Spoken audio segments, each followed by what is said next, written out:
Buenos días a todos. Agradezco al Instituto Interamericano para la Democracia y al señor Carlos Versailles la invitación a participar en este foro. Hace 5 años comenzó en Cuba una revolución ciudadana, que fue un parteaguas y marcó el principio del fin de la narrativa de la dictadura castrista. Ese 11 de julio, los que salieron a la calle a reclamar mejores servicios públicos, comida, medicamentos o agua potable, no eran empresarios capitalistas ni pertenecían a la clase burguesa acomodada, según dictaban las pautas del marxismo. No, eran los obreros, estudiantes, amas de casa, campesinos y profesionales de una supuesta sociedad fundada por el autócrata Fidel Castro para los humildes, por los humildes y de los humildes. Ese amplio segmento de la población adoctrinada, que en enero de 1959 había firmado un cheque en blanco a favor de la dictadura, que gritaba rabioso paredón, paredón, que apoyó los fusilamientos a mansalva y confiscaciones de empresas norteamericanas o cubanas, ya fuera un simple cajón de limpiar zapatos o un puesto de vender pan con fritas, y bailó rumba cuando el castrismo sepultó a la prensa libre, gradualmente comprendió que estaban aplaudiendo un tramposo. Fue un aprendizaje costoso. La dictadura tropical destrozó los valores cívicos de la nación y secuestró el aparato judicial. Cuba entró en una larga etapa de oscuridad, no solo por los frecuentes apagones y la falta de libertad, donde el estalinismo a pulso intentó engendrar un enrevesado hombre nuevo, especie de robot que fuera capaz de empuñar un fusil para crear uno, dos, muchos Vietnam, y una sociedad anestesiada, controlada por la casta verde olivo. En ese manicomio nacional adoctrinaron con mentiras, consignas y propaganda a nuestros padres y abuelos. La revolución, sentenciaba Fidel Castro, era más importante que la familia y que nosotros mismos. En nombre de ese disparate ideológico, muchos cubanos demonizaron a la Iglesia Católica y otras religiones y golpearon, insultaron o lanzaron piedras y huevos a compatriotas que su único delito era huir de esa locura. Fue una etapa de ceguera colectiva.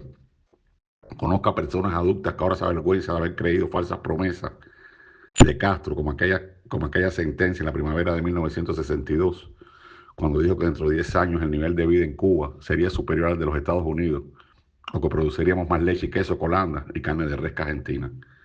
Siempre hubo, desde luego, quien no creía una palabra el caudillo comunista. Los cubanos preferían arriesgar su vida en una chalupa de goma para vivir en libertad 90 millas al norte, que seguir simulando en ese escenario surrealista. Cada una de las olas migratorias era una muestra de bolsones de resistencia al interior de la Cuba profunda. El 5 de agosto de 1994 sucedió la primera gran protesta masiva. La gente gritó libertad, y abajo Fidel Castro, pero la prioridad era largarse, saltar la cerca por huir de Cuba. Las protestas del 11 de J fue otra cosa.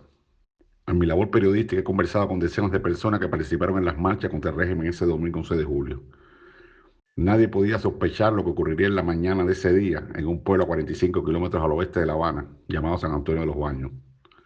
Pero nada sucede al azar.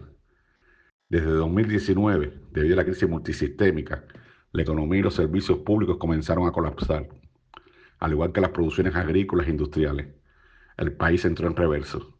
El modelo político y económico no funcionaba.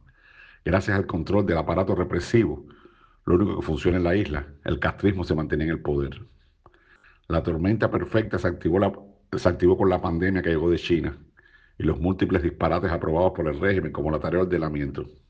En el peor momento de la pandemia, murieron alrededor de 55.000 cubanos, no 8.000 como declara la dictadura. Nuestros compatriotas fallecían por falta de oxígeno o una ambulancia que nunca llegaba. La gente comía poco y mal y fuera de La Habana ya comenzaban los extensos apagones. Internet y las redes sociales, por efecto dominó, extendieron las protestas a más de 60 poblados de la Cuba profunda. Más de 150.000 cubanos, siendo conservador, salieron a las calles a reclamar libertad y condenar en duros términos al testaferro Miguel Díaz-Canel, designado como presidente por el dictador Raúl Castro. El 11J tuvo como antecedente las protestas del movimiento de San Isidro, liderado por el activista Luis Manuel Otero Alcántara. Ese día se comprobó que la correlación de fuerza había cambiado para siempre. El régimen anciano, como el rey desnudo, quedó en evidencia. La gente comprendió que durante 67 años muchos apoyaron a un cartero oligarca y mafioso que administraban el país como si fuese su finca privada. A 5 años del 11J, los cuales no pueden precisar una fecha exacta del derrocamiento de la dictadura y el comienzo de una transición hacia la democracia. Nadie sabe el cuándo o el cómo, pero el cubano de a pie, que sufre grandes carencias y apagones de 2 o 3 días, tiene la certeza que el cambio en la isla es cuestión de tiempo, más pronto que tarde. Muchas gracias a todos.